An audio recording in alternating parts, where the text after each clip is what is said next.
Hello everyone, welcome back to our YouTube channel AR study classes.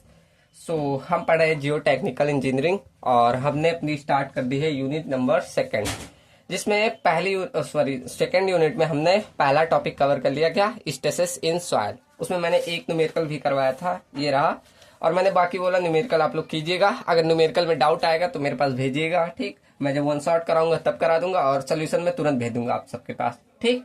चलिए तो अब पढ़ते हैं अगला टॉपिक। अगला टॉपिक हमारा था परमिबिलिटी। आपको चैप्टर डालना है तो चैप्टर डाल दो, आपको टॉपिक डालना है टॉपिक डाल दो, ठीक। तो क्या परमिबिलिटी, परमिएबिलिटी ऑफ सॉइल। हालांकि इस वर्ड का हम लोग काफी बार जिक्र कर चुके हैं, आज इसको हम डिटेल में पढ़ेंगे, ठीक। क्या परमिबिलिटी ऑफ द सॉइल, ठीक।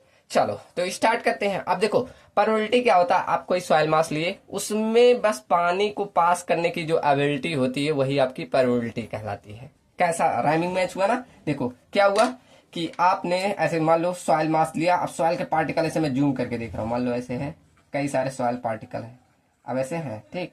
अब इसमें मान लो ये पानी जो पास कर रहा है, ऐसे पानी की पास करने की एबिलिटी जो होती है वही आपकी परमिबिलिटी कहलाती है। ऐसे पानी जो पास कर जाए इनवाइड से तो वही आपका परमिबिलिटी कहलाता है, ठीक। तो इसका सिंपल डिफिनीशन है, क्या लिख सकते हो।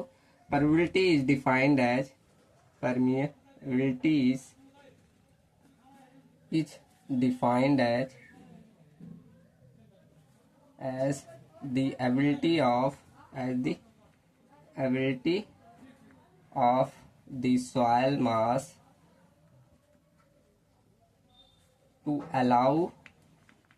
to allow the flow of water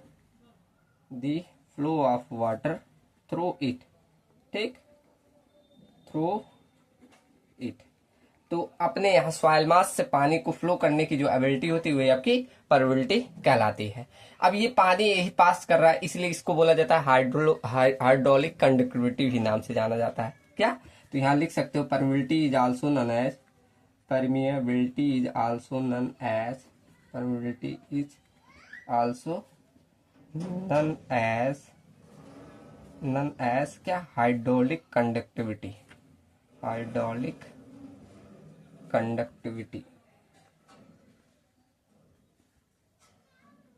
ठीक। तो इसीलिए इसे हाइड्रोलिक कंडक्टिविटी भी बोला जाता है।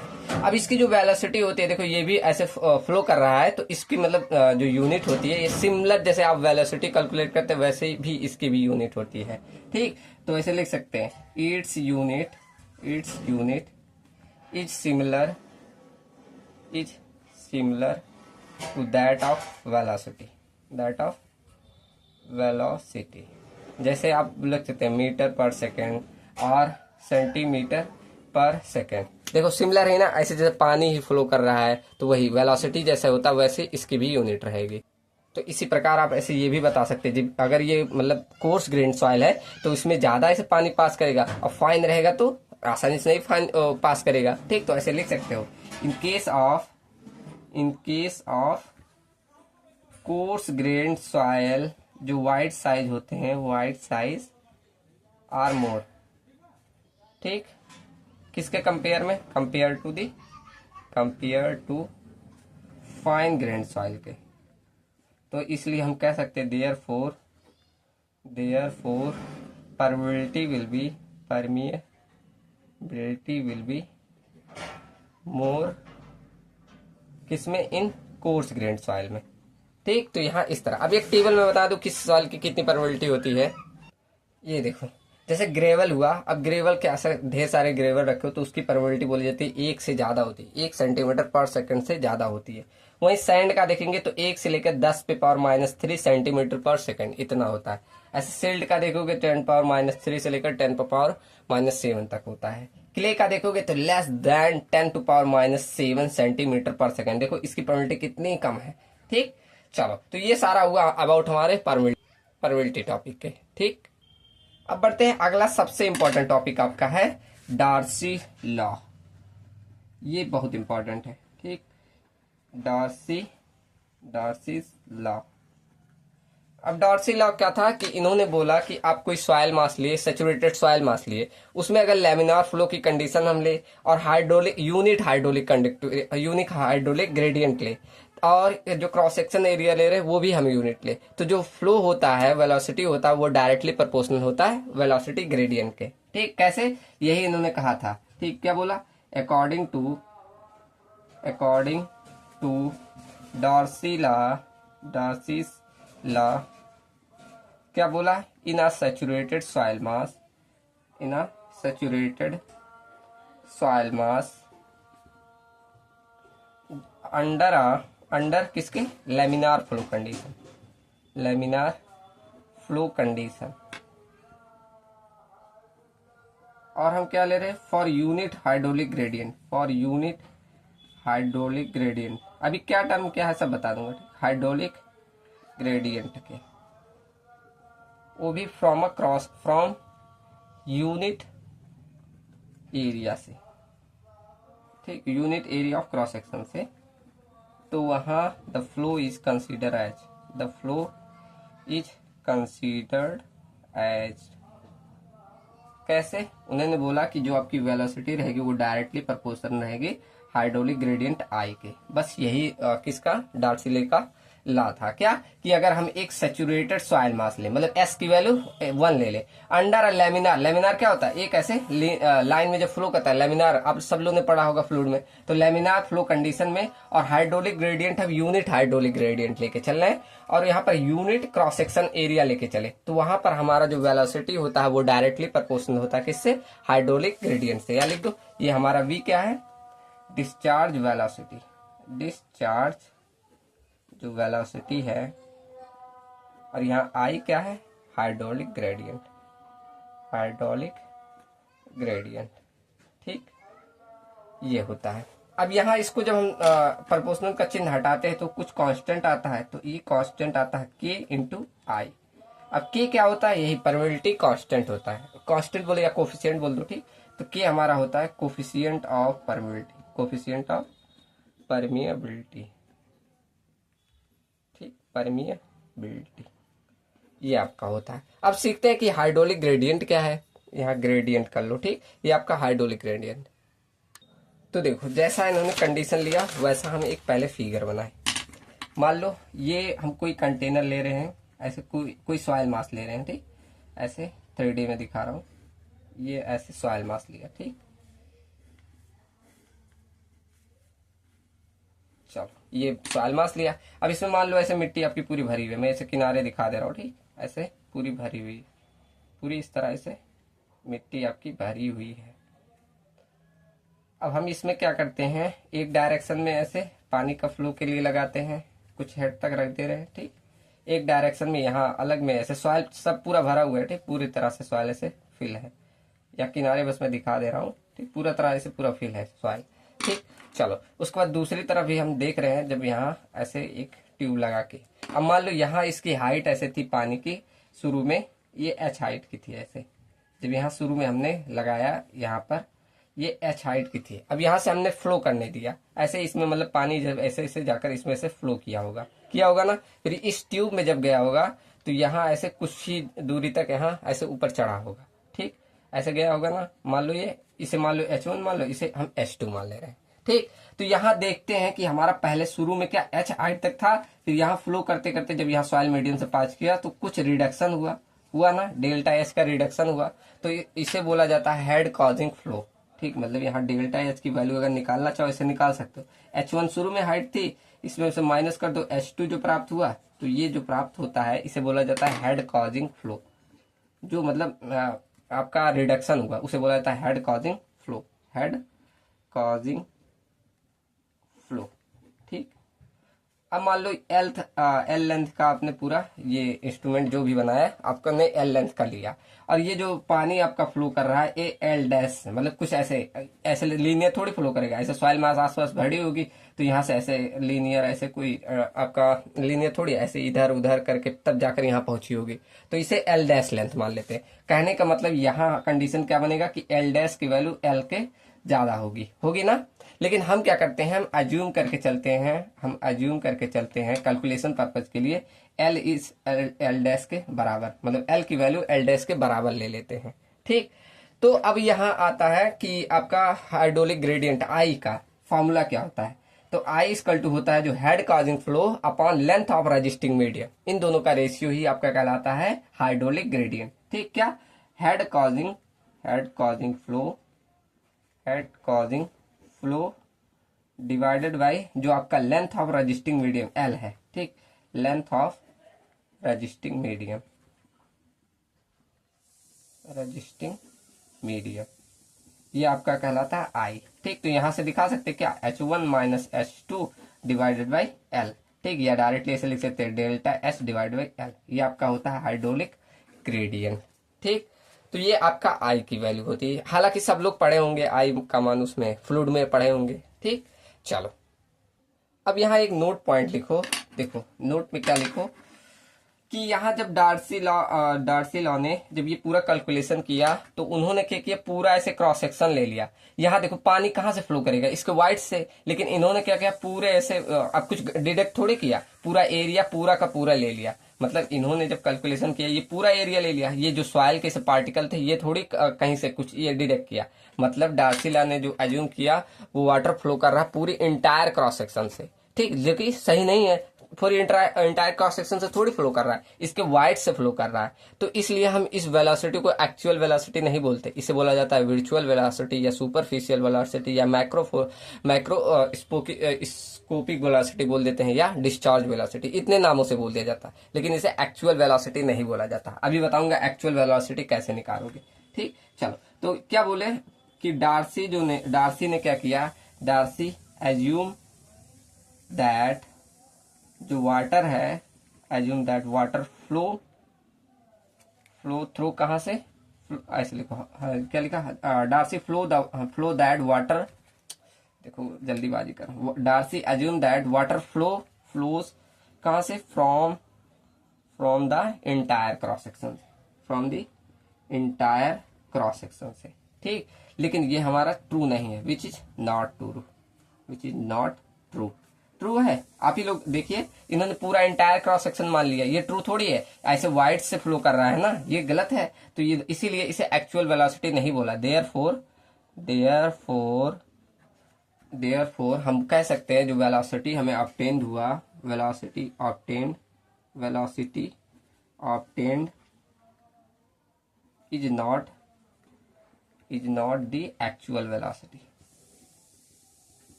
Actual velocity. ठीक, तो इसलिए and it is known as, इसलिए हम इसे क्या जानते हैं, इसे बहुत सारे नाम से इसलिए बोलते हैं, वर्चुअल मानते हैं, वर्चुअल वेलोसिटी, या इसे सुपरफिशियल वेलोसिटी भी बोला जाता है, सुपरफिशियल वेलोसिटी। ठीक, या इसे मैक्रो स्कोपिक वेलोसिटी बोला जाता है, मैक्रोस्कोपिक वेलोसिटी, या इसे डिस्चार्ज वेलोसिटी बोलते हैं।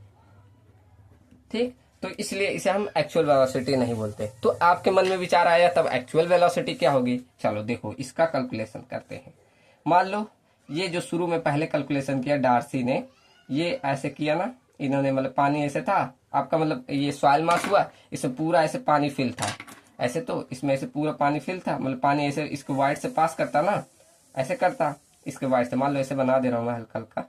ठीक, तो ऐसे फिल करता है, लेकिन इन्होंने क्या कहा कि जो फ्लो करेगा वो वी वेलोसिटी से, मतलब पूरी से क्रॉस सेक्शन ये पूरा ए ले लिया, लेकिन ये सही नहीं है। ये क्या होता है, ये ऐसा कुछ होता है कि यहाँ से जब फ्लो करेगा ये ऐसे, मतलब आपके सॉइल के पार्टिकल हैं और ये इनमें पानी ऐसे भरा हुआ है। ठीक, तो जो फ्लो करेगा उसे बोला जाता है वीएस, सीपेज वेलोसिटी। इस पे सीप करके मतलब ऐसे पास होकर करेगा, तो इसलिए बोला जाता है वीएस, सीपेज वेलोसिटी। ठीक, और जहां से फ्लो करेगा उसे बोलते हैं एरिया ऑफ वाटर, AW। ये वैल्यू आपको निकालनी रहेगी। कैसे निकालोगे, अभी देखो बहुत ईजी है।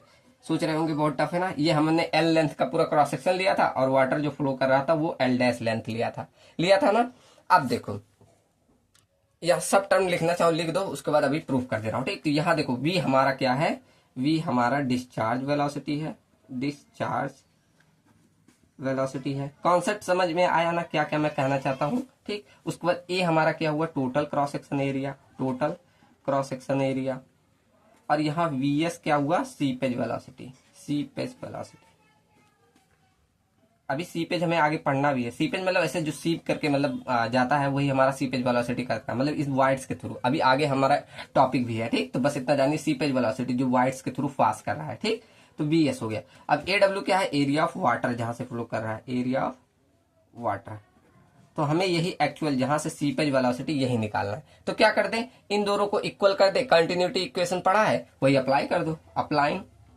Applying continuity equation, continuity equation सबने पढ़ा है। तो इसका ए इंटू एरिया इंटू वेलोसिटी कर दे, और इसमें area into velocity A W into V S कर दो। बस इक्वल करके सॉल्व कर दो। अब देखो ए डब्ल्यू को इधर ले आओ और वेलोसिटी को इधर भेज दो, मतलब ए बाई ए डब्ल्यू कर दो, इक्वल टू स्क्वायर कर दो V S divided by V, ठीक। अब ये यहाँ ऊपर नीचे जो है एल लेंथ से मल्टीप्लाई कर दो। देखो ए को एल से कर दो और ए डब्ल्यू को एल डैश से कर देना, ठीक। तो ये हो जाएगा V S divided by V. अब एरिया इंटू लेंथ क्या होता है? वॉल्यूम होता है, सबको मालूम है, ठीक। तो ये हमारा वी हो जाएगा। ऐसे area of water into length of water क्या हो जाएगा? वॉल्यूम ऑफ वाटर हो जाएगा, होगा ना। मतलब इसको किस में कर रहे हैं? जो एरिया वाटर में है इंटू एल डैश से किया, तो वही तो वॉल्यूम ऑफ वाटर होगा, ठीक। ऐसे इक्वल कर दो, ये आ गया वी एस बाई वी, ठीक। यहां तक क्लियर है ना? किसी को दिक्कत? वी आपका टोटल वॉल्यूम हो गया। आप लिखना चाहे ऐसे लिख दो कि वी आपका टोटल वॉल्यूम है,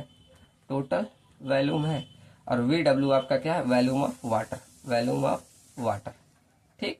वी एस आपका सीपेज वेलोसिटी, वी आपका टोटल वॉल्यूम। इतना क्लियर है ना? चलिए अब देखो क्या करते हैं हम, यहाँ ऊपर और नीचे फिर से हम क्या कर दो, मल्टीप्लाई कर दो वॉल्यूम ऑफ वाइड से। मल्टीप्लाई और डिवाइड करना, ठीक। मतलब V into volume of void, ऐसे V W into volume of void, ठीक। ऐसा कर देना।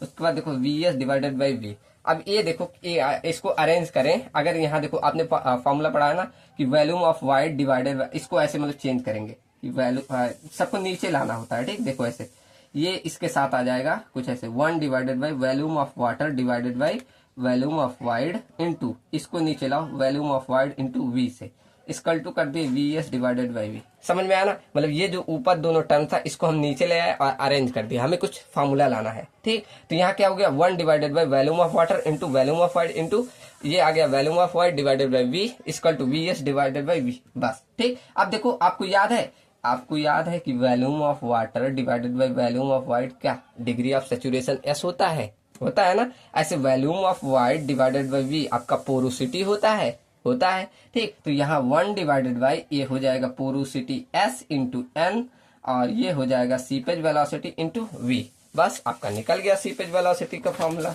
क्या यहाँ पर देखो डार्सी लॉ ने क्या बोला था कि हम degree of saturation, fully saturation condition लेके चलेंगे। क्या लिखा है? Saturated condition. मतलब अकॉर्डिंग टू डार्सी लॉ के अकॉर्डिंग हमारा यहाँ डिग्री ऑफ सैचुरेशन एस की वैल्यू 1 हो जाएगी। तो हमारा फॉर्मूला क्या हो जाएगा? 1 by N equal to V S divided by V, ये हो जाएगा। अब यहाँ से सीपेज वेलोसिटी चाहिए, बस इसी को रोक दो, इसको इधर भेज दो। मतलब सीपेज वेलोसिटी इक्वल टू आपका आ जाएगा वेलोसिटी डिवाइडेड बाई पोरोसिटी। ये आपका फॉर्मूला होता है किसका? सीपेज वेलोसिटी का, ठीक। क्लियर है? किसी को दिक्कत? बस यही आपका सीपेज वेलोसिटी का फॉर्मूला होता है। लिख लो एक एक टर्म क्या है, सब टर्म तो मालूम है। यहाँ वी एस आपका सीपेज वेलोसिटी, चलो लिख दे रहा हूँ। यहाँ वी एस आपका सीपेज वेलोसिटी है, वी आपका जो डिस्चार्ज वेलोसिटी होगा, डिस्चार्ज वेलोसिटी है, और ये nth है पोरोसिटी, ठीक। चलो अब देखो यहाँ जब हमने डार्सी लॉ के अकॉर्डिंग निकाला, तो वहां हमें कोफिशिएंट मिला था। कैसे? ऐसे मिला था ना, डार्सी लॉ के according v equal to K into आई, ये था ना। ऐसे हम इसके अकॉर्डिंग जब निकालेंगे तो v इक्वल टू हमें आता है इसका कांस्टेंट, यहाँ v नहीं, यहाँ वी एस लिखना, सीपेज वेलोसिटी इक्वल टू के पी इंटू आई आता है। के पी यहाँ मतलब परकोलेशन जो होता है, परकोलेशन मतलब वही वाइड्स के थ्रू जो आ रहा है उसका हम यहाँ परमिलिटी नहीं लिखते। यहाँ देखो ऐसे के इक्वल टू लिखेंगे coefficient of permeability, coefficient of permeability, और ये के पी बराबर होता है coefficient of percolation, coefficient of percolation. अब परकोलेशन का हिंदी मतलब मुझे नहीं मालूम, परकोलेशन, ठीक। तो ये आपका होता है। इस तरह इन दोनों को हम में रिलेशन निकलता है एक। देखो कैसे कि अगर हम वी एस को ऐसे डिवाइड कर दे, देखो वी एस को डिवाइड कर दे वी से, और यहाँ क्या हो जाएगा के पी डिवाइडेड बाई आई और के डिवाइडेड बाई आई। तो यहाँ आई से आई कट जाएगा। तो यहाँ देखो V S divided by V equal to, यहाँ क्या निकाले थे, यहीं ऊपर लिखे हैं, V S divided by V equal to 1/n लिख सकते हैं।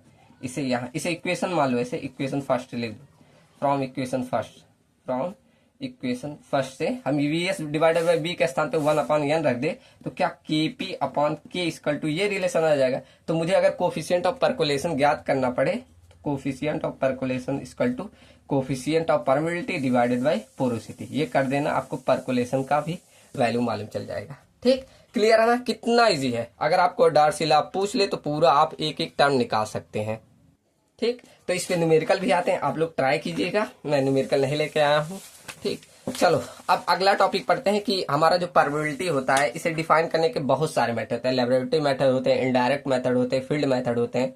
तो आपके जो जो इंपॉर्टेंट है मैं लिखवाते चलो जाऊंगा। ठीक, चलो तो अब लिखो heading, determination of permeability, determination of permeability.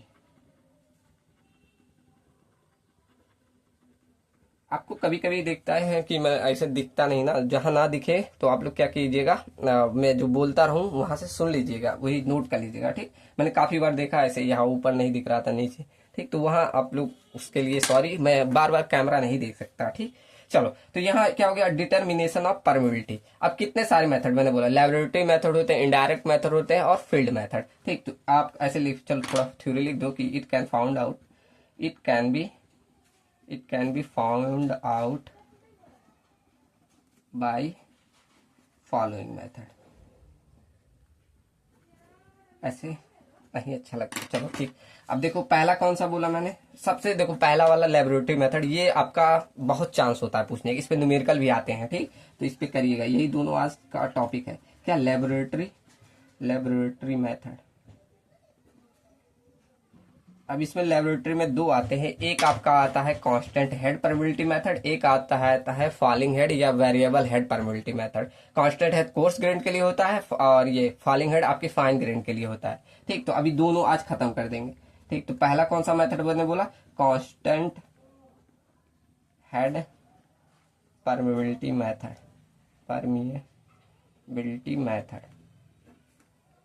ठीक, उसके बाद सेकंड मैंने बोला फॉलिंग हेड,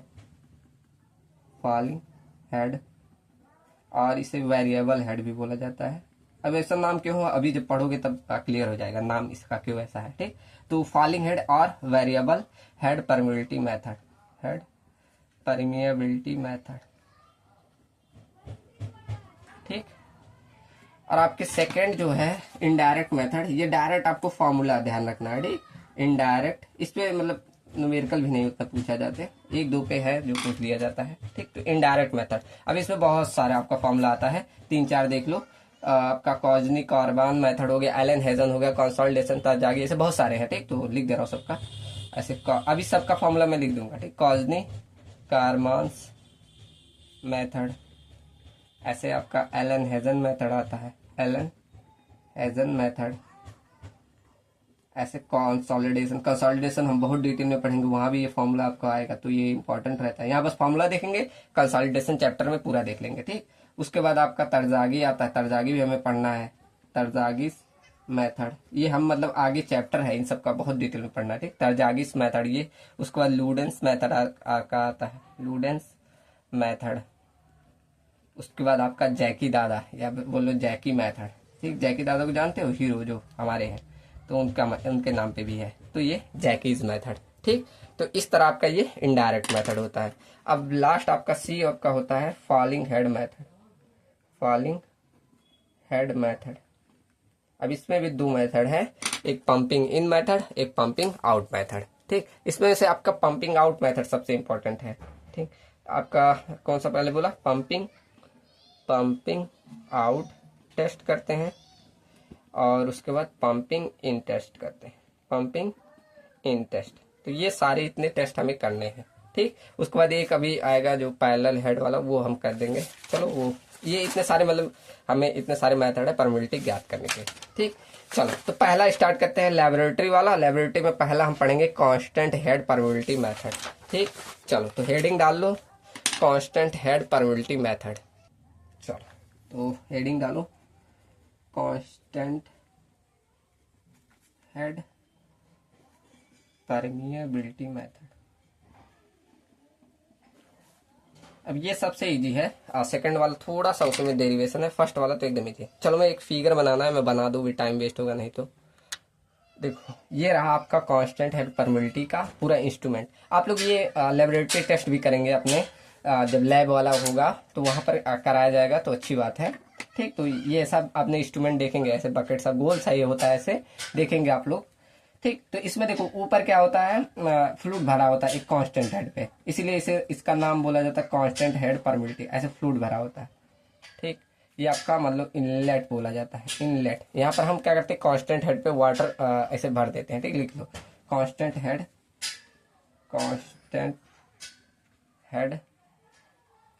वाटर।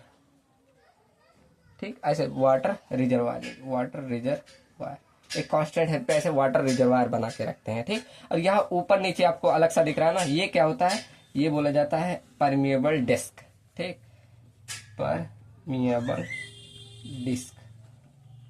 अब यहाँ आपका बीच में आपका ऐसे सॉइल फिल होता है। ठीक, बस सॉइल इस कलर से दिखा दे, सॉइल को इससे दिखा दे, ऐसे आपका सॉइल फिल होता है इसमें। ठीक, तो हम क्या करते हैं, इसी यहाँ ऊपर से इनलेट से पानी ऐसे यहाँ डालेंगे, तो परमिएबल डिस्क से ऐसे जाएगा पानी, तो हम देखते हैं कितनी देर में ये ऐसे यहाँ पानी निकल के आता है। तो यही तो हम देखते हैं, ability of water pass through the soil mass is called permeability. तो यही हम देखते हैं इसमें से कि कितने देर में यहाँ से पानी पास कर रहा है, वही आपकी परमिएबिलिटी हो जाती है। ठीक, आप लोग टेस्ट करेंगे तो देखना। ठीक, तो यहाँ पर ऐसे एक हम मैनोमीटर लगा देते हैं ऊपर, मेजर करते हैं कि कितना इसमें हेड रहा पानी का, ऐसे मैनोमीटर लगाते हैं। एक ऐसे नीचे यहाँ लगा देते हैं, यहाँ भी देखते हैं। ठीक, कुछ ऐसा ये आपका आउटलेट होता है, यहाँ हम पानी कलेक्ट करते हैं। ठीक, ऐसे आप चैम्बर लगा देंगे, फिर ऐसे पानी ऐसे ऐसे निकलेगा।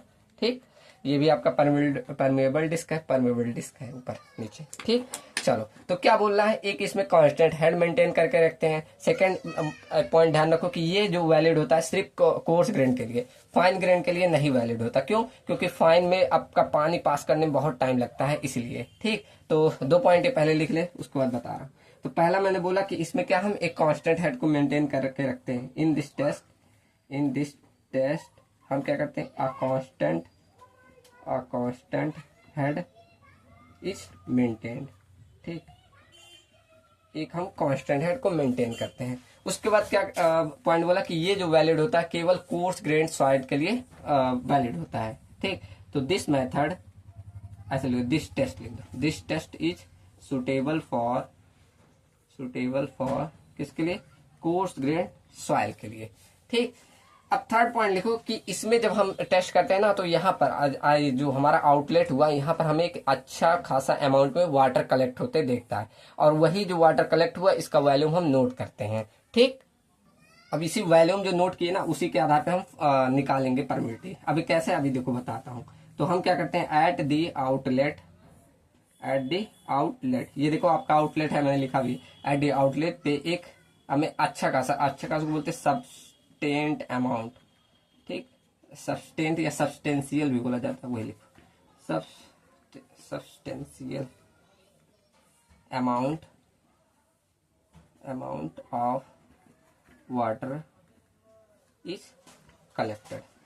ठीक, तो हम एक अच्छा खासा अमाउंट पे वाटर को कलेक्ट करते हैं, और उसका जो वॉल्यूम रहेगा वो नोट करते हैं, वॉल्यूम इज नोटेड।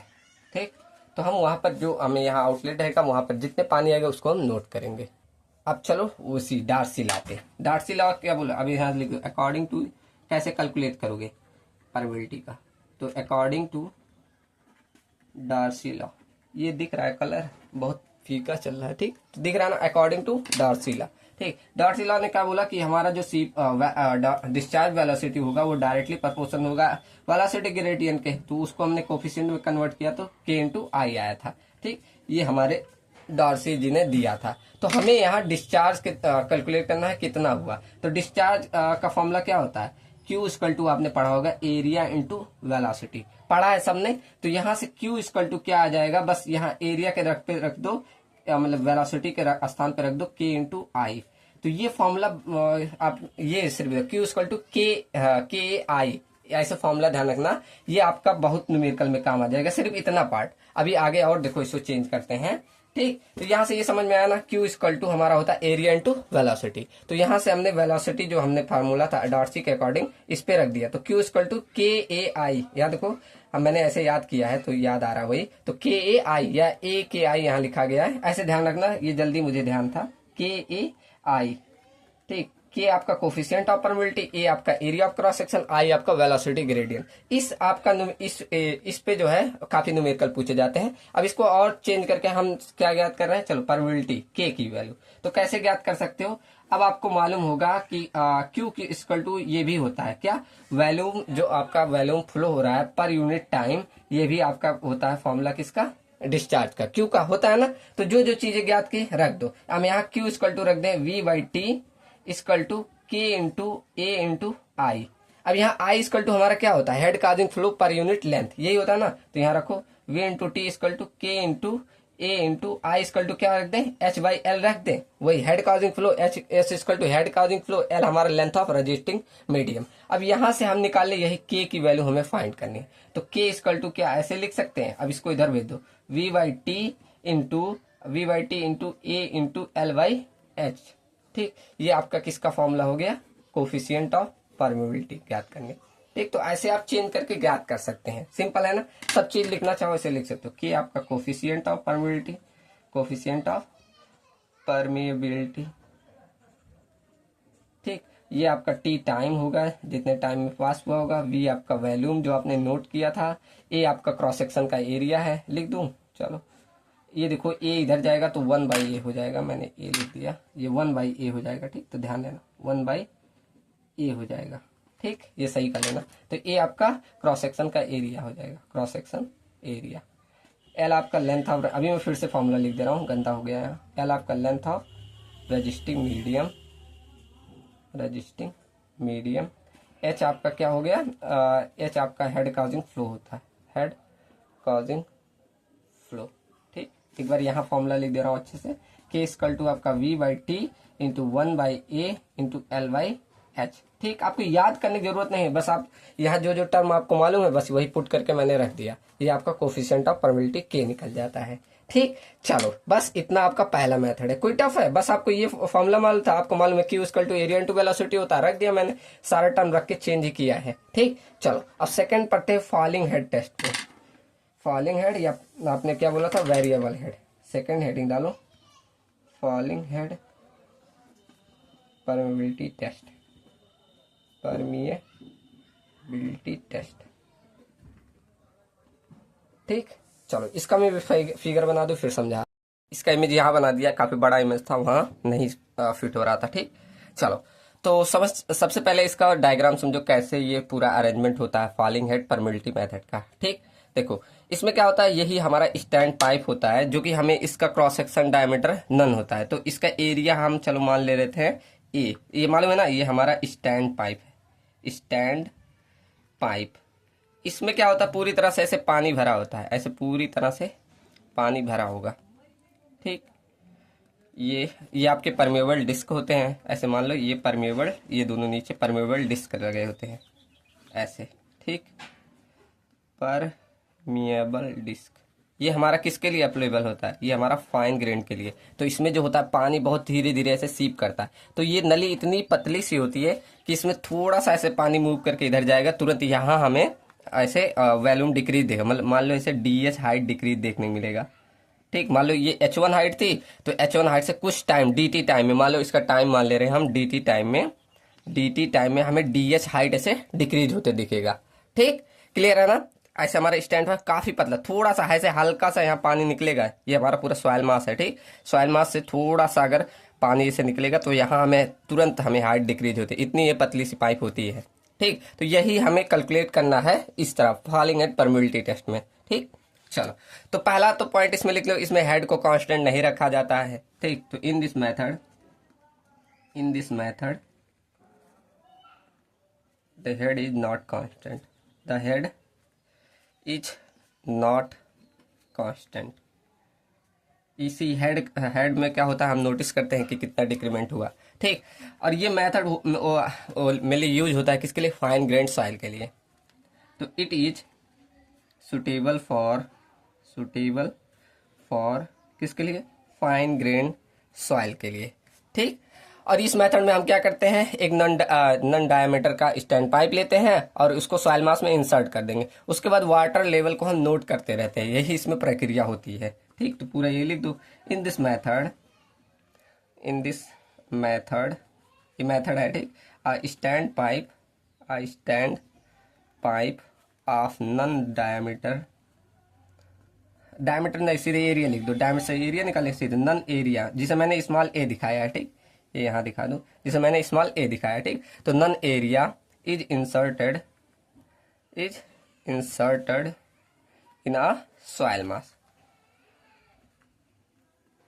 ठीक, तो सॉइल मास में हमने इंसर्ट कर दिया। उसके बाद हम नोट करेंगे वही water level, and water level is ऐसे water level in the stand pipe is noted.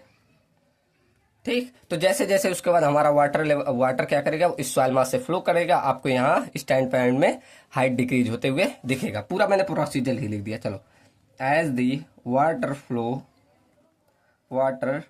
Flows through the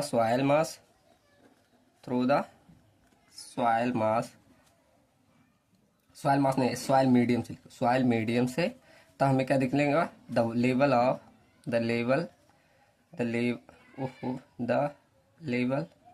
of water will decrease किसमें, इन दी स्टैंड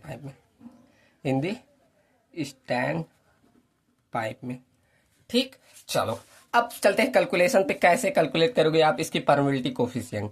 ठीक, चलो हम एज्यूम कर ले रहे हैं, लेट एज्यूम कि हमारा जो है ये DH हाइट DT टाइम में डिक्रीज किया है। ठीक, चलो लेट अस एज्यूम दैट, या मैंने दिखाया भी ऊपर है, लेट अस एज्यूम दैट कि हमारा DH डिस्टेंस, ऐसे DH डिस्टेंस जो है, DH distance is lowered in stand pipe, इसमें काफी थ्योरी लिख दी मैंने, in stand pipe in time DT में। ठीक, तो DT टाइम में हमारा कितना, DH हाइट डिक्रीज किया। अच्छा, अगर मैं पूछूं इतना वॉल्यूम कितना होगा, तो कैलकुलेट कर लेंगे। तो सिंपल लिखो, हम ऐसे मान ही ले रहे हैं कि हमारा ये वॉल्यूम कितना है। कैसे हम ज्ञात भी कर सकते हैं, एरिया इंटू हाइट करके क्या होता है, वॉल्यूम हो जाता है। तो ये एरिया आपको मालूम है, इंटू DH हाइट मल्टीप्लाई कर देना, ये वॉल्यूम भी मालूम चल जाएगा। ठीक, तो वॉल्यूम ऑफ स्टैंड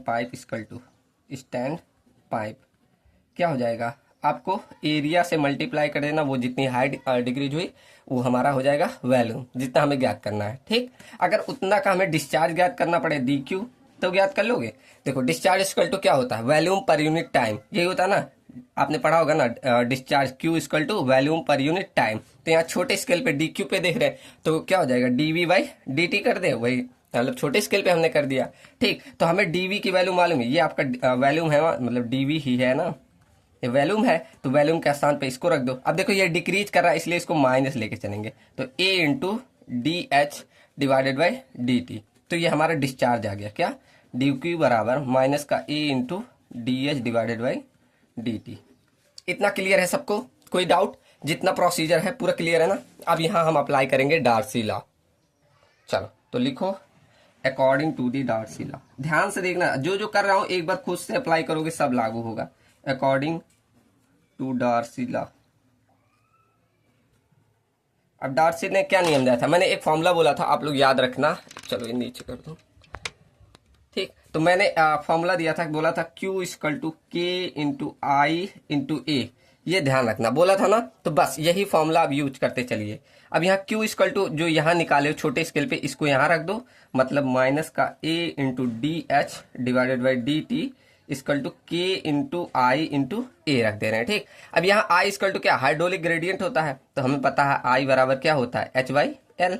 ठीक, मतलब हेड काजिंग खुलो upon length of resisting medium, तो I के स्थान पे ये रख दो, तो माइनस का A into DH divided by DT equal to K into H/L equal into A। ठीक, ये क्लियर है ना। चलो इसको इधर लेके आए, अब इसी में लास्ट है आपका। चलो, तो क्या आया था इक्वेशन, मैं इसको इस तरह लिख दूं, K into H by L into A equal to minus का ए, उसके बाद क्या D H by D T.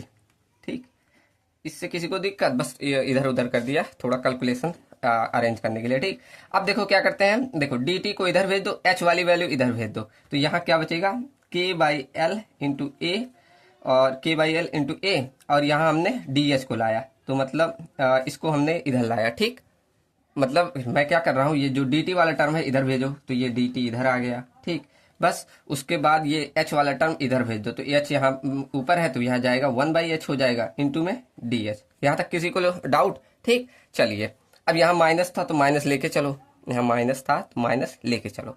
ठीक, क्लियर है ना। अब दोनों तरफ देखो डी टी है डी एच, अब यहाँ हम अगर इंटीग्रेशन लगा दें तब देखो ऐसे कुछ के बाई एल इंटू ए, अब इसे इंटीग्रेट कर दो किसे T1 टाइम से लेकर T2 टाइम तक इंटू डी टी। ठीक, क्लियर। अब यहाँ माइनस बाहर ही रख लो और ये हम H1 से लेकर H2 तक इंटीग्रेट कर दें, और ये 1/h into D H. Integrate क्यों करते, पूरे होल एरिया का निकालें। यहाँ हम अभी तक कितने छोटे स्केल पे ले गए, अब यहाँ जब इंटीग्रेट कर देते हैं तो पूरे एरिया के लिए हो जाता है। ठीक, ये सब जानते होंगे, मैथ का पार्ट है। ठीक, चलो यहाँ तक क्लियर है। अब बस इसका इंटीग्रेशन कर दो, तो के बाई एल इंटू ए। अब बताओ डी टी है तो इसका इंटीग्रेशन करोगे क्या आ जाएगा, टी आ जाता है, इंटू में T1 और ये T2 लग जाएगा इसके, और यहाँ पर 1/h का करते हो तो क्या आ जाता है, ln आ जाता है, तो माइनस है, माइनस में ln, और ये आपका H1 H2 ब्रेकेट में आ जाएगा। ठीक, तो यहाँ ब्रेकेट में H और यहाँ ऐसे लिख दें, ऐसे ब्रेकेट में H1 और ये H2। ठीक, कुछ इस तरह लिख देंगे। ठीक, चलिए अब इसे अब क्या कर देते हैं, चलो इसे सॉल्व करो, के by L into A into, अब ये हो जाएगा T2 माइनस T1, यही होगा ना। चलिए, और ये आपका लॉग को जब सेपरेट करते हो क्या आ जाएगा, माइनस का 2.303, ये लॉग 10 में ऐसे लिख देते हैं। ठीक, सबको मालूम है ये मैथ का पार्ट है, H2 माइनस H1 हो जाएगा इसका। ठीक, क्लियर है ना, ये मैथ अभी चल रहा है। चलो, तो ये अब आपका कितना हो गया, यहाँ स्मॉल ए भी था हमने छोड़ दिया क्या, ओहो देखो ये इसके साथ यहाँ स्मॉल ए था, ये रखते जाओ, ये बाहर ही रख दे रहे हैं। ठीक, ये इसमें स्मॉल ए रहता है। ठीक, तो यहाँ स्मॉल ए रहेगा, देखो यहाँ से मैंने स्मॉल ए कहीं भेजा नहीं था, तो ये स्मॉल ए यहाँ जाएगा, इसको इंटू में यहाँ स्मॉल ए कर दो। ठीक, यहाँ छूट गया था हमारा स्मॉल ए, चलो इसको इधर स्मॉल ए के इधर भेज दो, तो यहाँ आ जाएगा के by A divide by L into small A, bracket में T2 minus T1 equal to minus का 2.303 लॉग में 10। अब देखो इस log 10 को जब मतलब सॉल्व करना चाहो, यहाँ H2 में H1 रहेगा तो इसे ऐसे लिख सकते हैं, H2/H1 भी लिखते हैं, याद है सबको। ठीक, और A को तो हमने इधर भेज दिया। ठीक, यहाँ तक सबको क्लियर है। अब देखो यहाँ जो T2 माइनस T1 है इसको हम T लिखते हैं, क्यों, क्योंकि यहाँ T2 समय से T1 यहाँ ये दिखाता है कि H1 हाइट से H2 हाइट तक डिक्रीज हुआ है, वही तो दिखा रहा है T2 समय में T1, तो यहाँ हम दिखा देते हैं इसे T। ठीक, डायरेक्ट ऐसे के into A divided by A into L into में ये से टी दिखा देंगे। ठीक, मतलब T2 में से टी जो घटता है, मतलब टाइम दिखा रहा हमारा कि एक हाइट से दूसरे हाइट में गया है, यही ना, तो यहाँ हम इसे टी दिखा देते हैं। ठीक, क्लियर। चलो उसके बाद ये आया माइनस का 2.303 लॉग 10 और ये H2 माइनस H1। ठीक, क्लियर है। चलो अब यहाँ हमें बस यही k की वैल्यू चाहिए, बाकी इधर भेज दो, तो k इक्वल टू यहाँ फॉर्मूला आ जाता है, बस यही k परमिलिटी कोफिशिएंट चाहिए था, तो इधर भेज दो कि क्या आ जाएगा a into L divided by a into T, ये उल्टा हो जाएगा ना, तो a into L divided by a into T, और ये यहाँ पर 2.303 लॉग में 10 और यहाँ पर H2। अब देखो ये माइनस है ना, माइनस को यहाँ अगर यहाँ भेजोगे इसको हम उल्टा कर सकते हैं ना, मतलब ये पलट सकते हैं, तो इसे H1/H2 करके हम माइनस हटा दे रहे हैं। ठीक, मतलब यहाँ इसको माइनस भेज के हम यहाँ उल्टा करेंगे तो हट जाता है माइनस। ठीक, तो यहाँ ये हो जाएगा H1/H2। ठीक, तो यही जो फॉर्मूला आया लास्ट में, ये आपका पूरा है परमिलिटी कोफिशिएंट का फॉर्मूला। ठीक, क्या a by L divided by a into T 2.303 log 10 H1/H2, यही आप ध्यान रखिए। अब इसमें सब टर्म क्या है, देखो यहाँ पर आपका सबसे पहले स्मॉल ए आ रहा है, ये क्या है, एरिया ऑफ स्टैंड पाइप, मैंने लिखवाया भी था वहाँ, एरिया ऑफ स्टैंड पाइप। उसके बाद कैपिटल ए क्या है, आपका टोटल एरिया जो क्रॉस सेक्शन लेंगे सॉइल मास का वो रहता है। ठीक, तो area of cross section of the soil mass, cross section of soil mass. ठीक, तो पूरा जो आपने क्रॉस सेक्शन लिया वो होता है। अब यहाँ H1 H2 आता है, तो H1 आपका जो इनिशियल हेड रहता है वो रहता है इनिशियल हेड, और H2 आपका फाइनल हेड। ठीक, उसके बाद यहाँ एक टर्म और L क्या है, तो L पूरा आपका लेंथ ऑफ रजिस्टिंग मीडियम, वो तो हम पहले भी देखें, L आपका वही रहेगा। ठीक, तो L आपका length of resisting medium, resisting medium. ठीक, और टी यहाँ मैंने पहले ही बता दिया, जो टी ऐसा टाइम है जहां पर H1 हाइट से H2 में जा रहा है। ठीक, तो time in which head decrease from कहाँ से, H1 हाइट से H2 तक। ठीक, तो वो आपका कहलाता है क्या, टी। ठीक, चलो, तो यहाँ हमने पूरा आज पहला टेस्ट कवर किया, क्या, कांस्टेंट हेड परमेबिलिटी टेस्ट को और फॉलिंग हेड परमेबिलिटी टेस्ट को। ठीक, एक बार खुद से कैलकुलेशन करोगे, बहुत इजी है, सब मैथ का कॉन्सेप्ट है। ठीक, लगेगा कि बहुत टफ है, नहीं। अगर आपको नहीं समझ में आया तो डायरेक्ट ये फॉर्मूला ध्यान रखना, K=AL/80 2.303 log 10 H1/H2। इस पर न्यूमेरिकल बहुत पूछे गए हैं, न्यूमेरिकल सब लोग सॉल्व करिएगा। ठीक, अभी एक लेक्चर और परमेबिलिटी पे आएगा, आज का लेक्चर छोटा है। ठीक, चलो मिलते हैं नेक्स्ट वीडियो में। अभी पढ़ा देता थोड़ा और, पेजेस ही खत्म हो गए, मैं इतने ही लाया था। ठीक, चलो मिलते हैं नेक्स्ट वीडियो में। Thank you and thanks for watching.